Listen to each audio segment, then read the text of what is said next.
కొణిదెల పవన్ కళ్యాణ్ అమ్మ కడుపున ఆఖరివాడిగా పుట్టిన అందరికీ మంచి చేయాలి, మేలు జరగాలి అనే విషయంలో ముందువాడుగా ఉంటాడు.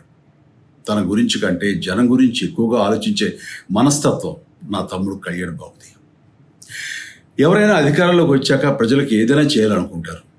కానీ కళ్యాణ్ తన సొంత సంపాదనని కౌలు రైతుల కన్నీళ్లు తుడిచేందుకు ఖర్చు పెట్టడం, సరిహద్దు దగ్గర ప్రాణాలొడ్డి పోరాడే జవాన్ కోసం పెద్ద మొత్తం అందివ్వటం, అలాగే మత్స్యకారులు ఇంకా ఎందరికో తాను చేసిన సహాయం చూస్తుంటే ఇలాంటి నాయకుడు కదా జనాలకు కావాల్సింది అనిపిస్తుంది. ఒక రకంగా చెప్పాలంటే సినిమాలోకి తను బలవంతంగా వచ్చాడు, రాజకీయాల్లో మాత్రం ఇష్టంతోనే వచ్చాడు. ఏ తల్లికైనా తన కొడుకు కష్టపడుతుంటే గుండె తరుక్కుపోతుంది. అలాగే ఏ అన్నకైనా తన తమ్ముడు అనవసరంగా మాటలు పడుతుంటే బాధ వేస్తుంది. అలా బాధపడుతున్న నా తల్లికి ఈ అన్నయ్యగా ఒక మాట చెప్పాను.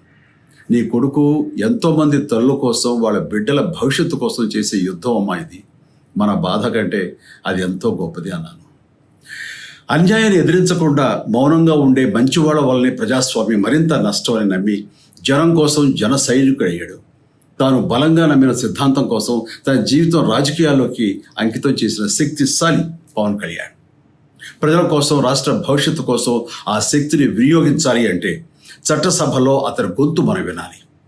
జనమే జయను నమ్మే జనసేనాని ఏమి చేయగలడో చూడాలంటే మీరు పిఠాపురం ప్రజలు కళ్యాణ్ని గెలిపించాలి. మీకు సేవకుడుగా, సైనికుడుగా అండగా నిలబడతాడు. మీకోసం ఏమైనా సరే కలబడతాడు, మీ కళ నిజం చేస్తాడు. పిఠాపురం వాస్తవ్యులకు మీ చిరంజీవి విన్నపం. గాజు గ్లాసు గుర్తుకి మీ ఓటు వేసి పవన్ కళ్యాణ్ని గెలిపించండి. జై హింద్.